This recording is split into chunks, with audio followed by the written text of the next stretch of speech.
Hello, and it's time for the second film in my 31 Horrors of Mike, it being the 2nd of October.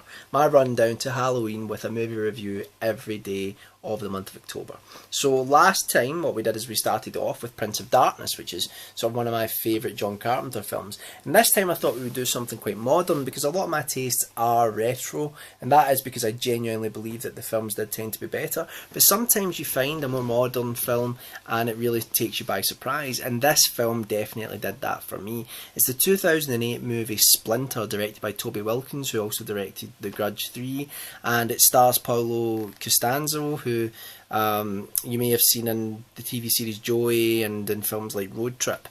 And it's a sort of science fiction horror film about a young professional couple who are out camping in the wilderness near a small town, and they cross paths with another couple who are actually fugitives, criminal fugitives, and they take them hostage.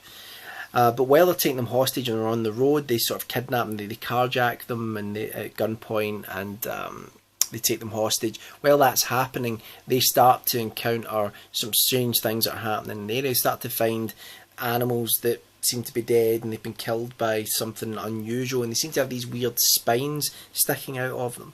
And they go to a gas station, rather a petrol station in the UK, and while they're there, they start to realise that people have been are being attacked by this sort of creature or this organism, and it's killing them and then reanimating their bodies, and it does it in a way which is quite unusual. It's quite different from the other sort of things that we've seen. At first it's kind of reminiscent of 28 Days Later, with the way the bodies are all sort of contorted and broken, but eventually you start to realise it's like entire body parts. It's more reminiscent of John Carpenter's The Thing than anything else really, and they end up being stuck in this petrol station. So there's the four of them. There's the couple who were just out camping, and then there's a couple who are fugitives, and they have to sort of learn to work together. And there's a lot of tension because of that. They don't trust one another. Again, it's a sort of siege movie that we talked about in Prince of Darkness in a way as well, where you have the external force, but you also have the internal strife of this, can they trust one another? And it really, really surprised me. It's obviously a film of a limited budget, they stick to just, roughly one location for the majority of the film. But I was really surprised by it. I thought some of the effects were really, really well done. Some of them were practical as well. A lot of them were practical effects, and I have to take my hat off to the filmmakers for that. I think that's a fantastic achievement. And there's a lot of tension in this film, a lot of good scares. I mean, it's not a terrifying movie, but it is impressive. And it is a film that, I caught it on Netflix.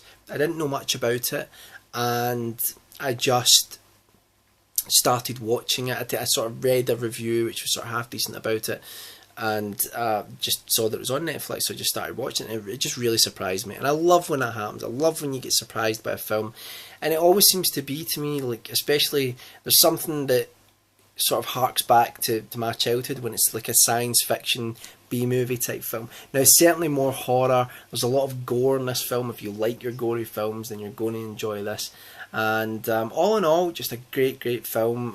It's not amazing, it's not a masterpiece, but it's a really, really authentic, sincere, and admirable attempt at a science fiction horror movie. I've read some of the criticisms of the film, and I can't believe some of them are like the sort of two leads that a woman like that would never go for a guy like that. It's just ridiculous, really. Real nitpicking. It makes absolutely no sense to me. But all in all, yeah, it took a lot of things from some of my favourite films, like The Thing from Another World, and it almost kind of had that sort of feeling of like The Blob and films like that as well. Because as much as it was sort of polished and had the modern feel, there was something about it that just had this sort of monster movie vibe to it that reminded me of films from the 1950s, and I absolutely love that era. So that's 2008's Splinter. I would really recommend it. I think it's a great little film. It's not amazing. It's not like the best horror film ever made or anything like that. But, you know, and perhaps I like it more because it surprised me so much. But, you know, I really would recommend it. It's a good watch and it's entertaining, and that's all you can really ask for from a film. Don't look for answers in it because you don't really get many, but just go along for the ride. Enjoy the tension, which is, you know, part of the charm of the movie. And it kind of reminded me as well in some ways as a sort of really horrific version of Tremors for some reason, with this thing sort of lurking outside and them in this small environment, but without a lot of the comedy. It was you know, it's quite I mean, I think there are a couple of laughs. It's been a couple of months since I've seen the film now. I'm definitely going to check it out again, but it is sort of far more serious in tone. Like I say, practical effects great. So go and check that out. That's Splinter, and I'll be back tomorrow with my third film on the second year of the 31 Horrors of Mike. Again, if you have any suggestions, any requests, let me know. Patimus, I'm definitely going to check that film out, and we'll see what happens. And maybe it'll end up on the list, and I'll have a chat about it. But I'll definitely do a video about it, even if it doesn't make the list this month. So anyway, I hope you're all doing well, and I will speak to you all soon. Bye for now. I can't find the off. I hate that I can't find the off switch. I just go, bye for now. And then I pull a strange face and then it doesn't go off. This is just going to randomly go off again. I apologise.